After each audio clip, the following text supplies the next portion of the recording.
In Episode 1, elliptic curves became groups. In Episode 2, kernels gave us explicit isogenies. And in Episode 3, those curves and isogenies became a graph, where finding a hidden path is hard. Today, we combine all three ideas into the protocol that defined an era of isogeny-based cryptography, SIDH. A quick disclaimer before we begin. This episode assumes a basic understanding of classical Diffie-Hellman. You can follow without it, but the analogy becomes much clearer if you already know how two people turn private choices into one shared secret. We will make our own video about it later. For now, Computerphile has an excellent introduction called Secret Key Exchange, Diffie-Hellman. SIDH stands for Supersingular Isogeny Diffie-Hellman. Historically, it was probably the single most influential protocol in isogeny-based cryptography.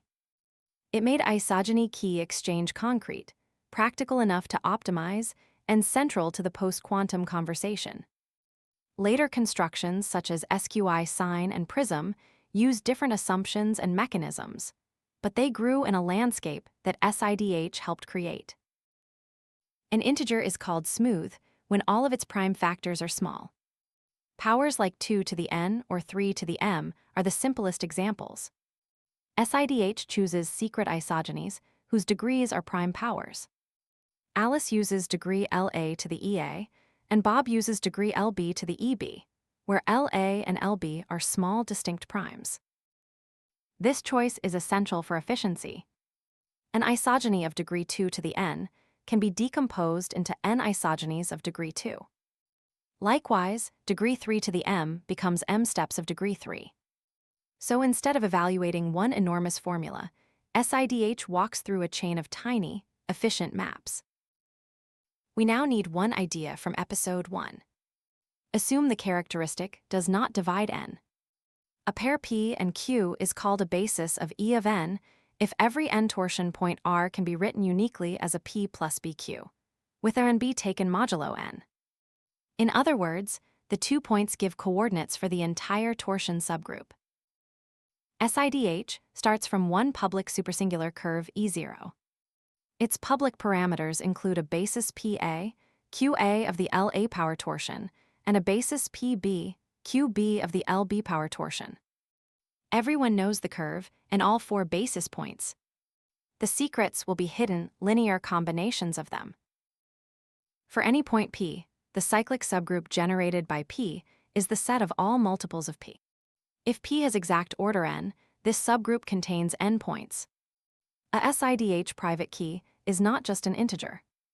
It is a cyclic subgroup generated by a secret torsion point.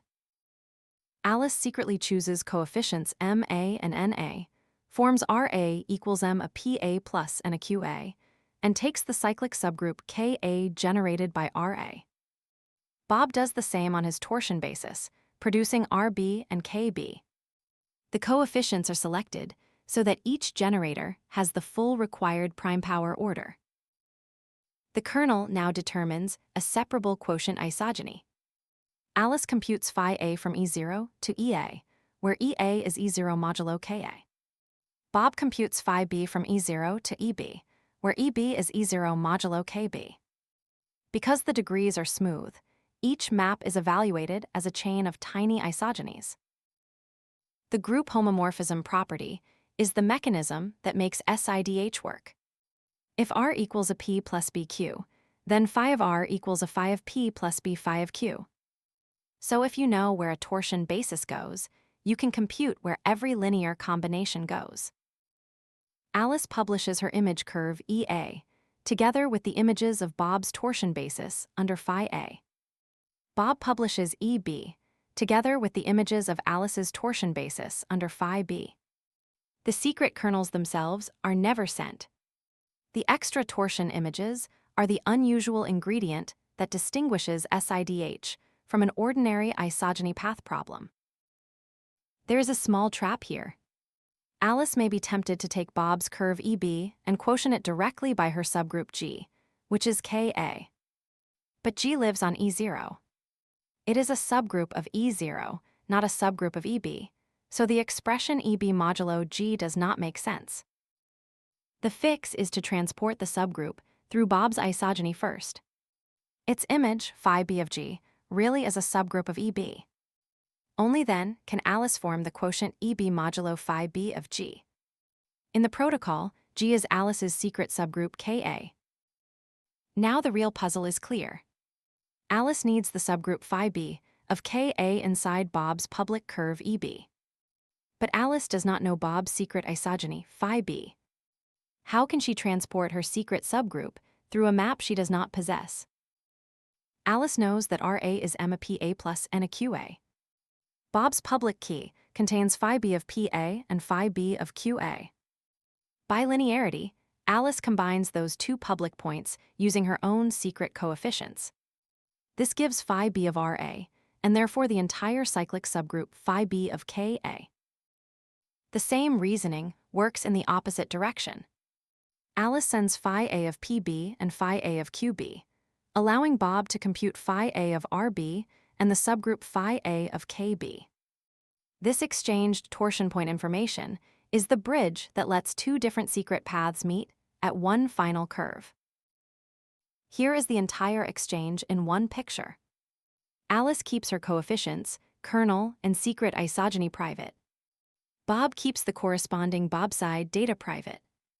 Alice sends her image curve together with the images of Bob's torsion basis. Bob sends his image curve together with the images of Alice's torsion basis. Nothing else crosses the public channel. Alice now starts from EB and quotients by phi B of Ka. Call the resulting map psi A. Bob starts from EA and quotients by phi A of Kb. Call that map psi B. These four maps form a commutative square. Going right and then down produces the same quotient structure as going down and then right. Both final curves are isomorphic to the quotient of E0 by the subgroup generated by both secrets, Ka plus Kb. The order in which we apply the two compatible quotients does not matter. This is SIDH's version of the Diffie-Hellman shared secret phenomenon. Alice and Bob do not need to produce literally identical curve equations. They only need isomorphic elliptic curves. That is exactly why the J invariant returns. Since EAB and EBA are isomorphic, their J invariants are equal. This common value becomes the shared secret.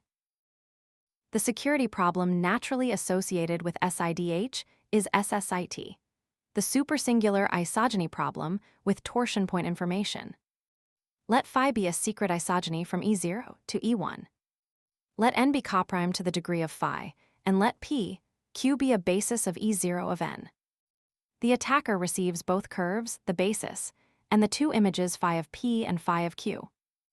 The goal is to recover phi. Alice's public key is exactly an SSI-T instance.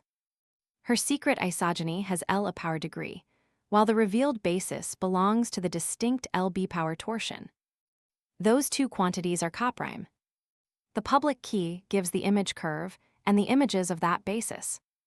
Recovering Alice's private key means recovering the secret isogeny, or equivalently its secret kernel. This is a stronger and more delicate assumption than the ordinary isogeny path problem. SIDH deliberately reveals extra information about how the secret map acts on torsion points, because that information is required for the shared secret computation. Security therefore depended on the belief that recovering the isogeny remained hard, even after those images were disclosed. SIDH looked like one of the most promising ideas in post-quantum cryptography. Then, in 2022, it was completely broken by efficient key recovery attacks.